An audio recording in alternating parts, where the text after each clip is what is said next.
Welcome back to the Early Weigh-In podcast. This Saturday, we head back to Vegas in the Apex again for UFC Vegas 75. And our main event, top 5 showdown at middleweight, we have Marvin Vettori taking on Jared Cannonier. In the co-main event, with everybody expecting a pretty one-sided beatdown here, but we have Arman Tsarukyan taking on Joaquim Silva. A total of 14 fights and a pretty solid fight night, if I'm being honest with you. I'm excited to go through and talk the best fights, pick out the best bets on the card with you. As we always ask, please like the video, sub to the channel if you haven't before, and when you're done, leave us a comment who you have in this tightly contested main event. As far as last week goes, man, coming off the heels of UFC 289, good night for Canada and a good night for the podcast. Canada goes 6-0, and we both end up in the green, so no complaining there. As always, I'll throw it over to recap how we did last week before we jump into the main event. Yeah, it should be coming onto this podcast in the casual cap, but I'm coming to you live from Memphis, Tennessee right now inside a hotel room on the personal hotspot. So bear with us if it gets a little choppy down the way. We'll take a look over at your card first. Clean sweep other than the no contest. You started with your biggest bet of the night, Mike Mallet over Adam Fugit. Got it done quickly. I was really hoping that fight would extend a little bit so we could see more of Mallet, but not me. Didn't end up happening. He got it done pretty quick. Then we were both on Marc-Andre Barriault versus Eric Anders. Went to decision, but I thought it was a pretty clear-cut decision. Yeah. I think it was excellent value at minus 140, minus 135 range. Great hit there. Nasruddin Imavov versus Chris Curtis ended in a no contest with a headbutt. Nasruddin started off strong like we expected, and it looked good for him.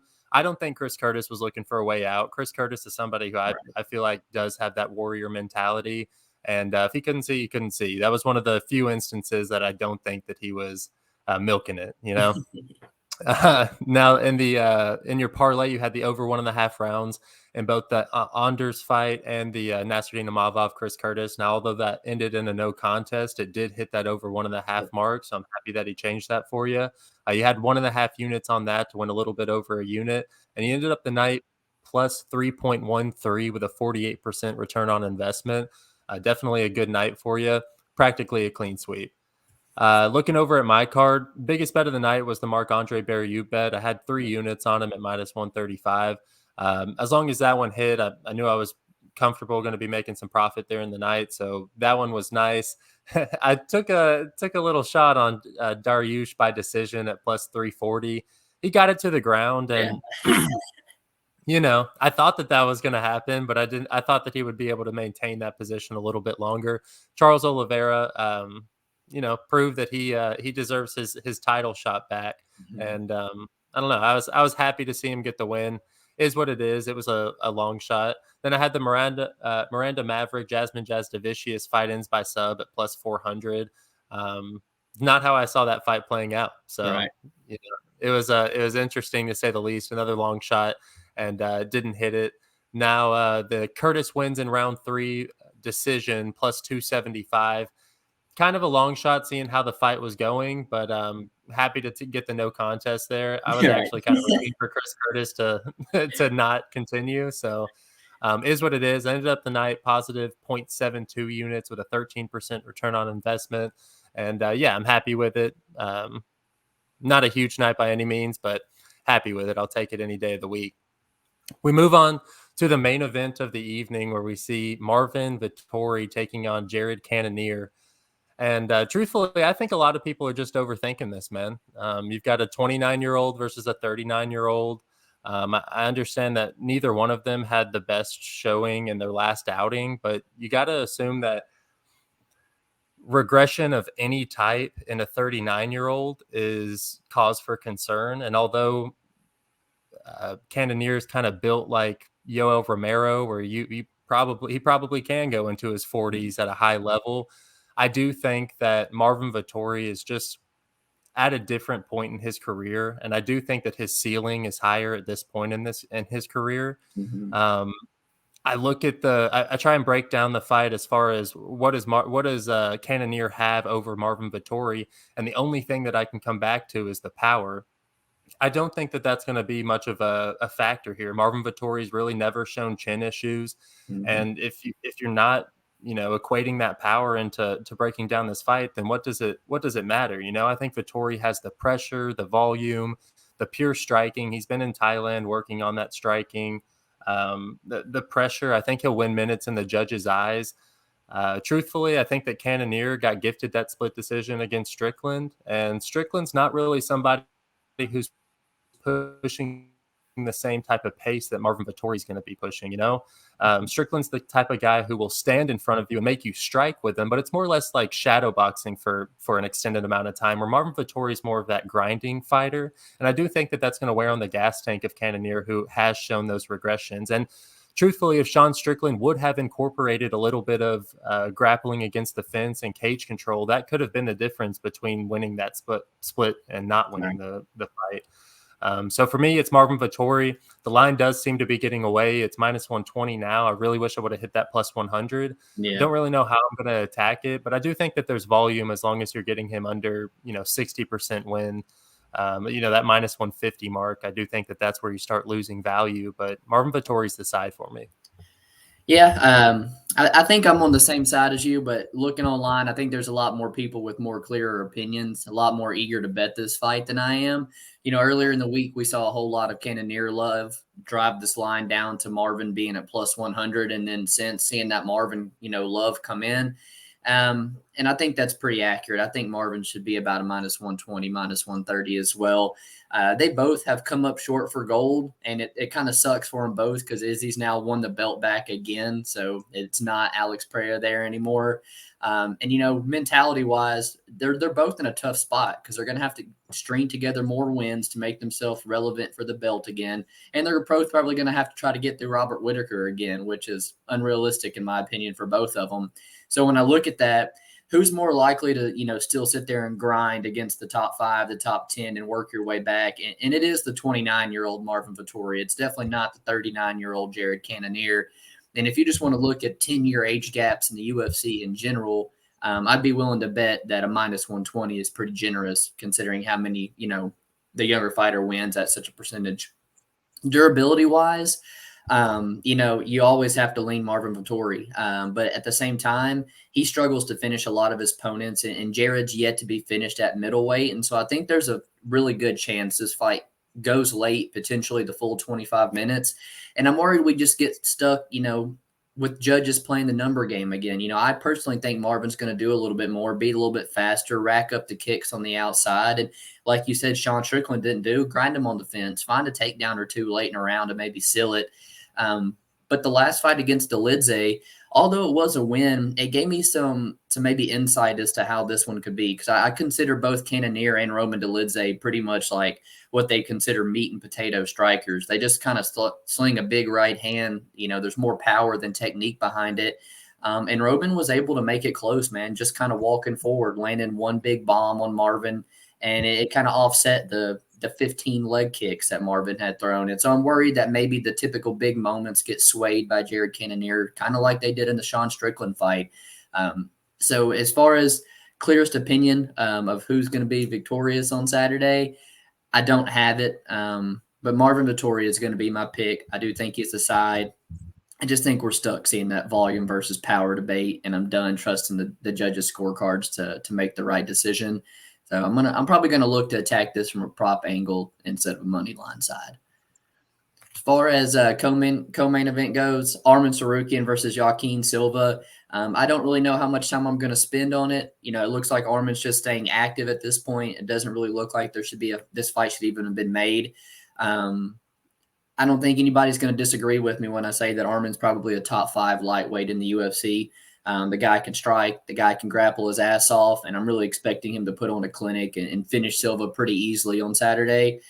For Silva, I think you and I were talking about it on the phone last week. Contract got to be coming to an end, trying to guarantee yourself an easy opponent, being the company man this time, or, maybe you're just down for the biggest opportunity in your life. But man, props to him for taking this fight. I don't know if it's TKO or submission. I'm unsure if it's under 1.5. But I do think Arman finds this finish before the bell. I took the under 2.5 there. It's kind of the only way you can play a minus 1,000. You have any input here? Uh, you know what, man? With Joaquim Silva's explosivity, right? This is just like a perfect opportunity for MMA to do its thing. I do think that Arman, obviously, he has all these different ways that he could win this fight. He can take him down, just grind him out. But Joaquin is explosive enough that I think if he does sell out on some submissions early, that's entirely possible. Like he is submitting bigger guys. He in grappling matches, he's submitting Neil Magny. He's he just that win against Jesse Ronson, you see the power. This is just one of those matchups where I do feel like MMA could do its thing, and this is this is just one of those, because you're right, this is a complete mismatch on paper. Why is it even happening? But yeah, the only way that Tsarukyan drops this is if Silva sells out in that first round and tries to get a finish. Outside of that, I do think that a lot of people are playing the game on fight starts round 2 or the plus 450 and fight ends in round 2. It's just whether or not how long Silva can last. And, truthfully, I don't think it's going to be very long. I have Tsarukyan taking him down early, and once Silva, gives up on the guillotine that he tries to sell out for, I think he's just going to climb him, and submit him. Honestly, I think it's going to happen pretty quickly. We'll move on to my fight of the night, where I took Nikolas Motta taking on Manuel Torres. I don't have a bet on this fight just yet. I know that you've kind of already placed your bet on Torres here, and I have to agree with you that he is the side. I do think that he's, a little bit longer. I think he's the faster guy. He has a little bit more volume. But I do see a little bit of defensive holes in Manuel Torres's game. I do think that whenever he does rush in there, you see that his chin stays up in the air. And I think as far as fighting Motta, that's not a great thing to do. He's somebody who needs to be in range to be successful. And I do think that if Torres comes into his space with reckless abandon, he is subject to get caught with one of those hooks from Motta.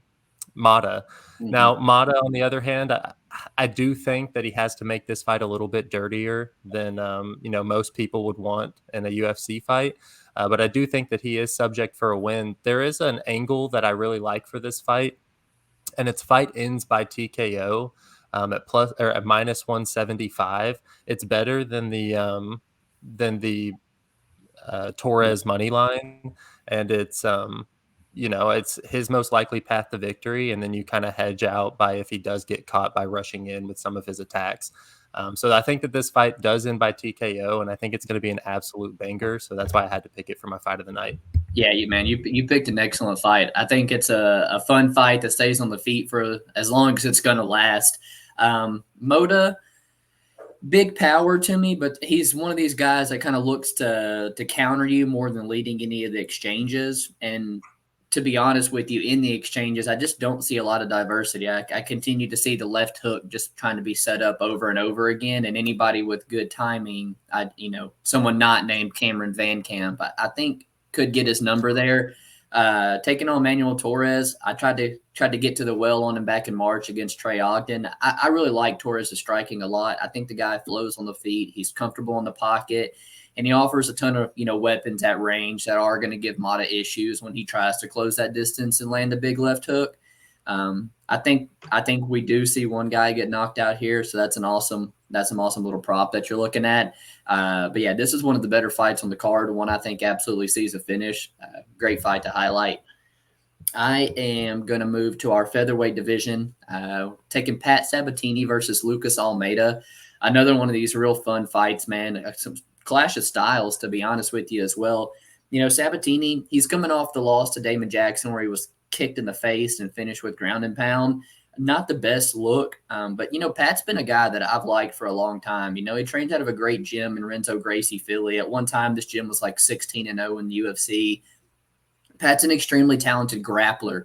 Not only does he have incredible wrestling, but the guy has really good submission and jiu-jitsu ability on the mat. Blends it all together very well. The striking, it is a work in progress, to be honest with you. He's a bit one-dimensional on the feet, and he can kind of get away with that sometimes just due to his takedown threat. I see him kind of leave some openings on the feet. Again, you go back to Damon Jackson catching him. You see Jamal Emmers hurting him on the feet earlier in that fight. And that could spell trouble with him if he's going to play around with Lucas Almeida on the feet here. I just don't really expect him to do so here. Almeida, nasty striker, man. I'm very glad the UFC gave him his call. When you watch the fight with him and Daniel Zellhuber on, Dana White Contender Series, I would not have been upset if both of those guys get signed that night. It's easily probably a top 3 to 5 fight in Contender Series history. Gets a debut over Mike Trezano. Gets dropped, shows me his toughness, comes back to get the round 3 knockout. And then the UFC tries to match him up with guys like Andre Fili and Hakeem Dawodu that, they know the skills are there and they're trying to give him fun fights.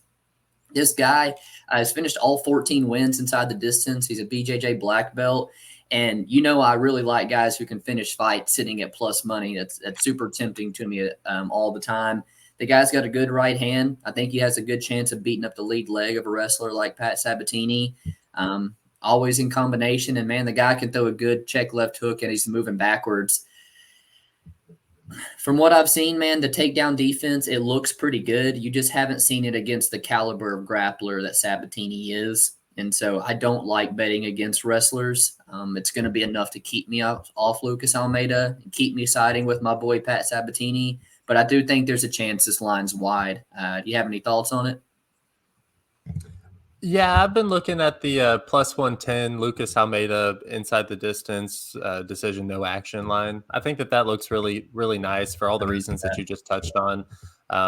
It's hard to trust Sabatini, who I feel like isn't super submission oriented. He's really control based, and I think like having to control somebody for 15 minutes and bank on it where he's already kind of been exposed in his last bout.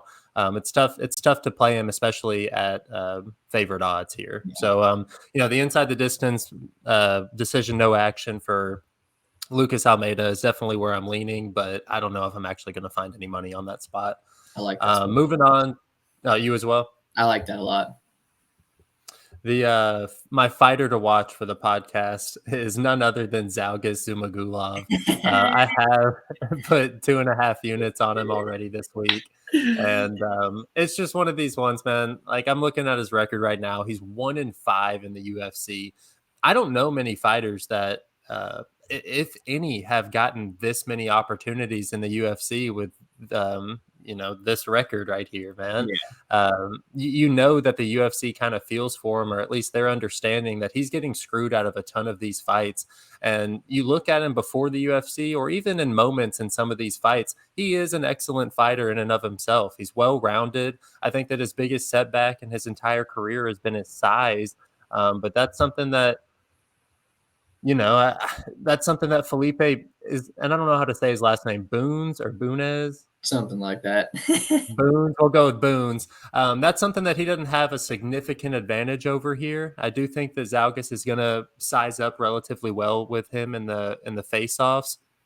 And this is somebody who, he's 13-6, and I did watch a little bit of tape. He is explosive and unique in his attacks. He's dangerous to say the least, but I do think that he's going to need to sell out for a submission. He's gonna have to find a submission when Zhalgas takes him down, because on the feet, I think Zhalgas is defensively sound enough to piece at him. And although it hasn't been very successful in the eyes of the judges recently, I do think that he has a much better skill set than Felipe here.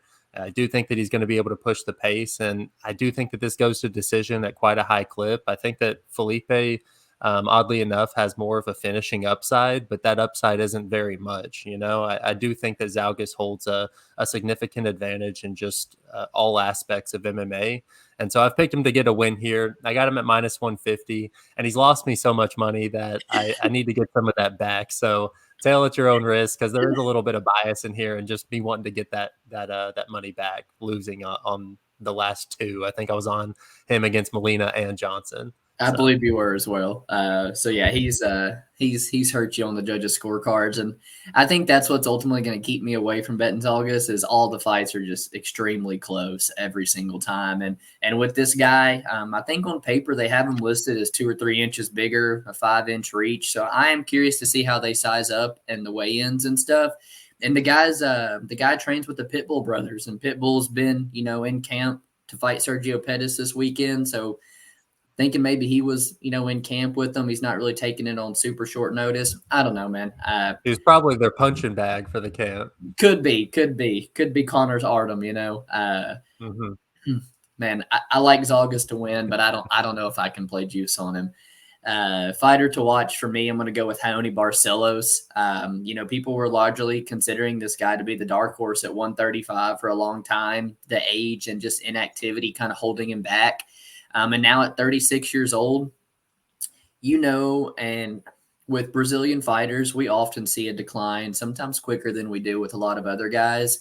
And man, losing 3 of your last 4, 2 of your last 3 before Umar, I do think that there was potential evidence of a decline in Raoni Barcelos already there. The guy is extremely talented, though, very fast twitch muscle guy, good speed. He's a good striker, even better grappler, man. This guy's fantastic jiu-jitsu, can lock up submissions from everywhere. But again, man, you got to go back to the fact that he's 36 years old, coming off the first knockout of his career. You got to wonder how that's going to affect him going forward. It was a bad, nasty TKO. But if it has no effect, I truly could see Raoni Barcelos winning this fight 7.5, 8 times out of 10. Man, I truly think minus 200 could be a gift. It's just unknown at the present moment how Raoni's going to perform. And I think that's things that you just have to take into consideration when choosing to lay minus 215, minus 220. But I think it's a fantastic matchup for him. There's just a few red flags, but put those red flags aside. I got Raoni Barcelos to pretty much dog walk Miles Johns, to be honest with you. So a couple questions about him, but Raoni Barcelos, the fighter to watch this week. Yeah, I think that's an excellent guy to watch. He was out cold for quite a while in that last one. It's not a good look. So yeah, I'm with you. That's a great fighter to watch for sure.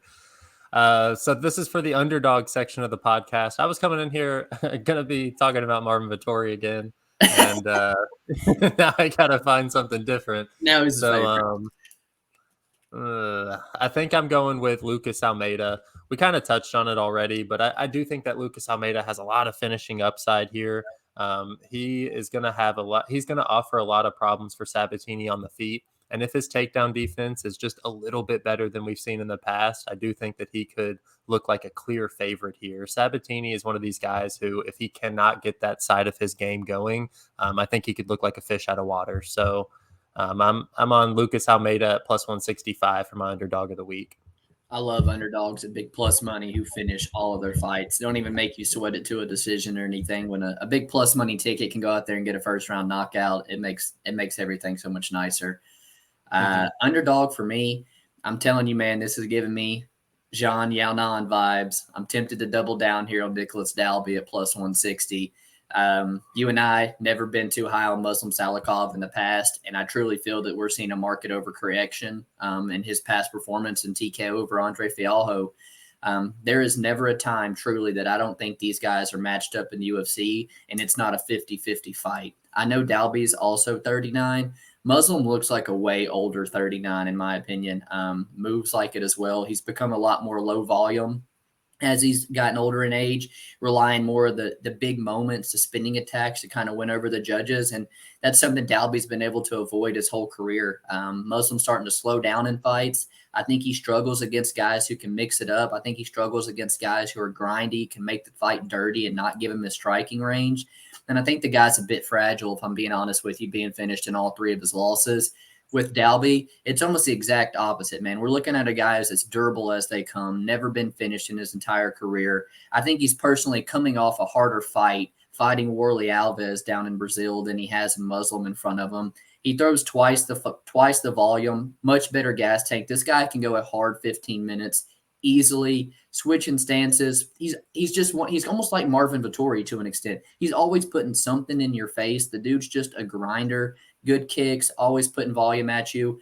And for a fight that I think goes to decision at a very, very high clip, I want to take the guy who does more and has the better gas tank. So 38% on Dalby is straight up nuts to me. I've got one unit at plus 160, and I'm really tempted about dropping another unit on him before fight night. Yeah, interesting way to read that fight. I I don't know if I hold the same sentiments, but it's an interesting fight for sure. Um, I would agree that the line is a little bit wide, but I do have to favor Muslim. I think just slightly. We move on to, is it prop right Yeah. now? Prop section of the night. And going back to the Barcelos Johns fight, I really like the Johns by TKO plus 650, dude. For what There. it's worth, I mean, that was an awful KO. You know, that was really, really bad. He was out for minutes, and he's 36 years old, and you've seen signs of regression over the last few fights. Umar finally exposes him. And Miles Johns, you know, I don't think that he's necessarily great everywhere, but his money line might actually be value. I do think that he does have the power. Now, usually it's late in rounds when you get to see him showcase it. He's getting those finishes in the later rounds, and I think that that only works in his favor here. As Yep. Barcelos starts to slow down, Miles Johns keeps his power, and that knockout's going to be there. So the prop for me is plus 650 Miles Johns TKO. I was just about to say he's proven to carry that power late into fights as well. And yeah, you got to think he has nothing for Barcelos in the grappling. So if he's going to get this done, it's probably going to be by a knockout on the feet. And that's an incredible number to get at, man. Prop for me, I'm taking the main event, Vettori and Cannonier go the distance. I missed the minus 120 opener in the week. I think it's minus 150, minus 160 now. But, I mean, even at the high end of the minus 150, I think the number's still good. I mean, I don't know how many times they need to match these high-level middleweights up and it go the fucking full distance, and they still give us numbers like this. There's not been a middleweight finish in the top 5 besides Israel and Pereira, and God, I don't know how long it feels like. I think it's an extremely high-level fight between two tough, proven durable competitors that I think goes to the distance way more than what that line is indicating.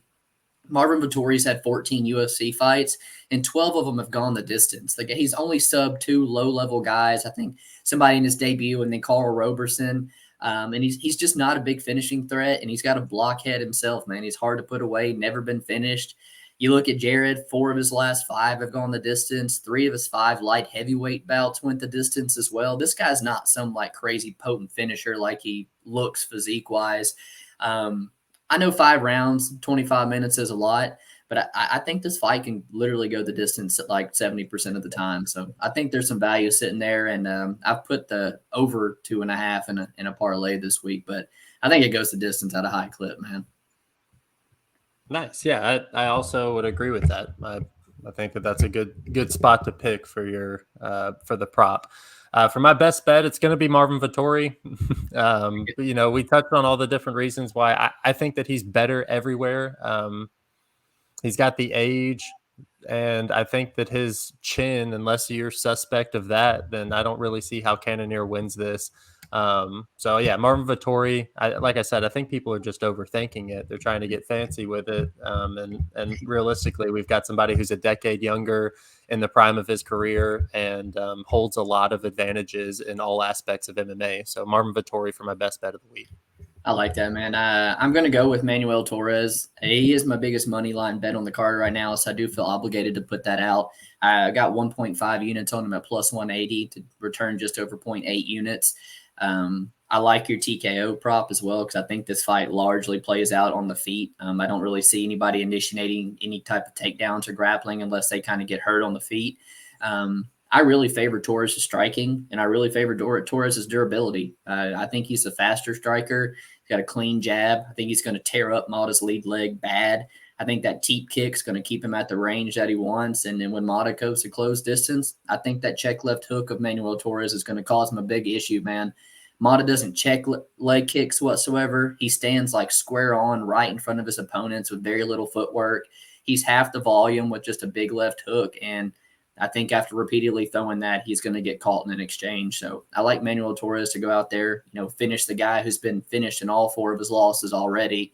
I don't think Motta has the forward pressure and the grappling needed to cause Torres issues on the feet. So I like Manuel Torres to get the job done in the distance, and going to be my best bet. I like it. We move on to the quick pick section of the podcast where we start off the night in the light heavyweight division. Modestas Bukauskas taking on Zach Pauga. I thought that this line would have been closer, to be honest with you. I wanted, just looking at the fight, I'm like, okay, I'll take Bukauskas here because I'm kind of under the impression that Pauga isn't as good as people think he is. But betting Bukauskas here at minus 200. It's a little bit of a reach for me. I think that there's a lot of variance in this weight class alone, and then you take it to a lower level in this weight class, and I just think that there's a lot of room for something crappy to happen. But Modestas is the pick. Yeah, Modestas is the pick for me, and I wanted to get on him earlier in the week, and that number's climbed like 25, 30 points, and so I am going to stay off of it, but I like Modestas to get the job done, likely by decision. Another reason I don't want to lay some chalk. Ronnie Lawrence taking on Dane Argueta. Man, originally I actually thought Dane Argueta could be a live dog here because the guy can physically wrestle. But I think we're putting too much stock into like really how good Kakramanov was. I think Ronnie Lawrence is the better fighter, better striker, the better gas tank. So he's going to be the side, although I won't be betting that fight. Yeah, it's a tough one, man. I feel like this is almost a buy low spot for Ronnie Lawrence. I think if that Saia Cub fight didn't happen, then he's probably a minus 250 here, right? So I don't know. I think it's a buy low spot for Ronnie, and I'd take the Lawrence side as well. Not playing it though. Teresa Bleda taking on Gabriela Fernandez. All the reason in the world to bet Gabriela Fernandez here, to be honest with you, man. Teresa Bleda only being 21. She's like, I don't know how many times does it have to happen in women's MMA for for you to not justify that number. It's pretty crazy. So I'm going to go with Gabriela Fernandez. I'm going to look into the fight a little bit more, and if I do actually think that she holds some significant edges in some aspects of MMA, then I will look at betting her. But I'll take her as my pick for now. I think I'm going to side with the underdog and Gabriela Fernandez as well. I know she has zero takedown defense, but she holds a big advantage on the feet. And if she can get up a few times, just make Bleda work, man, I don't know. She's going to get the fight in her world eventually. I think she's live at that number as well. Felipe Buins taking on Zhalgas Zhumagulov. Oh, man. I know who you're going to pick, but I think I'm going to make it a little interesting inside the other way with Felipe Bruins. I'm just not in the business of picking Zhalgas. The UFC doesn't seem like they ever do him a favor. I don't know. Even when it might look like he's going to win, it just seems like the UFC wants the other guy to win. I don't know. Felipe Bruins is the pick, but I won't have any action. Yeah, I don't know either. I'm thinking that Charles Johnson and Jeff Molina, both of them are kind of little UFC boys. I do not think that this Felipe Bunes is a UFC boy, and I finally think it's a good opportunity for Zhalgas. Even if he wins, he still could get cut, but I think the UFC wants to get him a win and another win in the UFC. I'm all. Yes, and I love the haircut too. I mean, I'm glad that he's finally getting some love behind him, some support behind him. So yeah, Zhalgas Zhumagulov for me. Moving up, we stay in the flyweight division. Carlos Hernandez taking on Denise Bondar. I'm on the Denise Bondar side for not reasons that I can really articulate, but I'm on the Bondar side. Yeah, I'm on the Bondar side as well. I think he opened up plus money. Maybe I even look at that, but I don't know. There is full potential that Ukrainian 16-4 record is fraud, and you really can't. The fight with Malcolm Gordon, it's bad look, and it could be driving this fight, this line down the way it is, but you just can't really take much from a 1 minute fight where someone breaks their arm and stuff. So no action here for me, but Dennis Bondar is aside from me too. King Ho Kong taking on Christian Quinones. This is another one where I've been looking at the underdog all week. I just don't like the age, and I don't like how he's always in split decisions and super close fights. And even when he does enough, he might just not do enough. I'm going to side with King Ho Kong to use his grappling and steal a decision. I think he's a little bit of a live underdog. Yeah, so I don't trust Christian Quinones at favorite odds, right? But I am picking him to win. I think he's the better fighter, and we've seen some just a little bit of regression from Kong. And Quinones, he's coming into his own. I think a win over Khalid Taha actually holds quite a bit of weight. I think Khalid Taha is a pretty decent fighter. So I'm excited to see where Christian Quinones goes as he furthers his career in the UFC. I think he gets a win here.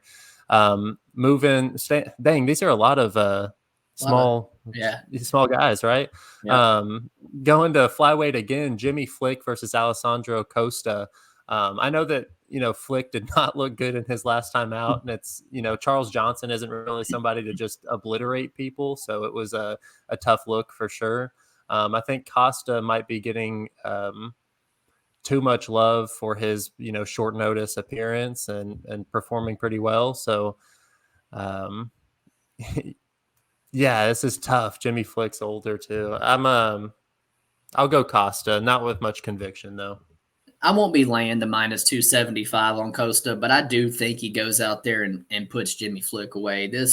When I look at it, it does kind of seem like, hey, you fought our top 5 flyweight Amir Albazi on days notice. Here's, bottom level guy who was retired last year. And seems like they're pulling some strings to try to get him a win here for taking that fight. And Jimmy Flick, historically, I think he's been finished in 5 or 6 of those 6 losses or something. So I don't like that at flyweight. I don't like the retirement. I don't like his age. I don't like how he's strictly submission or bust against a freaking Brazilian and Alessandro Costa. Costa's the side for me too. Roundy Barcelos taking on Miles John in our prelim main event. That's a juicy prop for you on Miles John's. But if there is no lasting effect, I think Roundy Barcelos is the much better fighter, and that's the side I'm going to pick.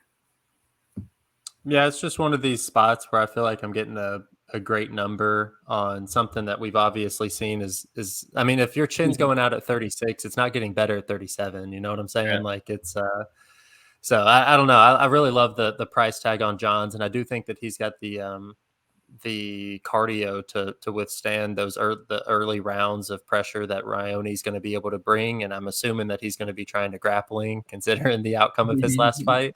So I do think that the opportunities will be there for Johns, especially in the later rounds. So I'm siding with Johns here.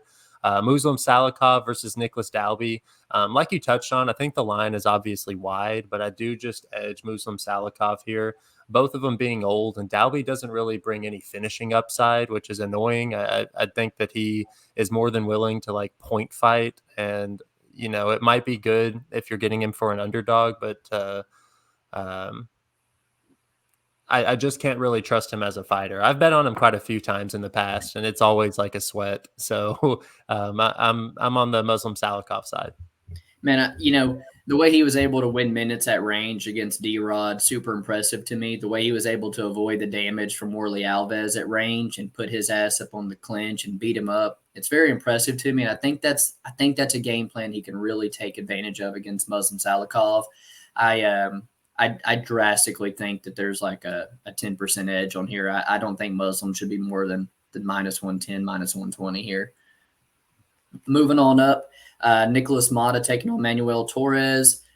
Killer fight here, man. I think it ends by TKO, and I got Manuel Torres to be the one to do so. Yeah, I think Manuel Torres also gets the TKO. Yeah, I'll also side with Manuel Torres here. Moving down to the featherweight division, Pat Sabatini taking on Lucas Almeida. I'll be taking Lucas Almeida here. He was my dog, and I'm not even sure if I'm going to find the bet on him, but I do like him if we're in just this quick pick section of the podcast. I'm going to side with my boy Pat Sabatini, but I will tell you that gut feeling, I could see Lucas Almeida getting the job done, man. I just hate picking against my boy Pat. And if you bet Lucas Almeida and your bet is just like rubbed in your face for 15 minutes as he's on his back, wrestlers just make losing your ticket way worse when they just make it look easy and stall out and ground him. So Pat Sabatini, don't bet Pat Sabatini though. Christian Leroy Duncan versus Arman Petrosian. I don't know about this one either, man. Part of me thinks that if you're just going to strike with Arman Petrosian at plus money, he's a little bit tempting as well. But I think Christian Reelor Duncan, with the Cage Warriors experience, all the amateur background, I think he's a pretty solid fighter, man. Even though you didn't get to see anything in his debut, I'm not going to bet him, but I am going to side with Leroy Duncan to get the job done. Yeah, I don't know. We're going like back and forth on a lot of these. I think I'm going with Arman Petrosian for the reasons that you just said. I think if he's going to stand there and bang with him, Petrosian has good durability and he's got excellent kicks, and he could definitely get this done. So I'm on the Arman Petrosian side. Should be a good fight. It's kind of interesting that the under isn't juiced. I guess it does kind of take into the fact that Duncan's never lost and Petrosian is durable. So that makes sense. But I think these guys stylistically, they're going to give the fights that they want to each other. And we could see a finish here. So that's something that I'm kind of looking at. And the co-main event, Arman Tsarukyan taking on Joaquim Silva. Like I said, I think it's just people playing whether or not this fight starts round 2. That's the most interesting side to this fight because obviously Arman Tsarukyan is the side. I'll be picking him for my quick pick section. Yeah, I couldn't figure out how he got it done, man. TKO or submission, or if it was under 1.5. Or I just opposed to take the under 2.5 here, siding with Arman, taking the under 2.5, parlaying it with the over 2.5 in our main event here between Marvin Vettori and Jared Cannonier. A fight that I largely think plays out and goes to decision. I think Marvin's just going to do a little bit more to steal those rounds, a little bit more pace, a little bit more volume. Marvin Vettori is my pick as well. Barring seeing Marvin wobbled for the first time, I actually think he makes this kind of easy. I think that he wins this like 4-1, maybe he gets hurt in one round, but I think that the pressure is going to be something that Jared Cannonier doesn't really have an answer for. And he's got to earn Marvin's respect, and I think Marvin's just at this point in his career where he'll scream and run through anything, So I'll take Marvin Vettori for my pick. I like it, man. That concludes all 14 fights. Talked the best ones, found the best bets, and gave you our quick picks for the whole card. It's a pretty slept-on fight night, to be honest with you. There's some pretty nice fights. I'm excited to watch them on Saturday, and we'll see you guys next week. Peace.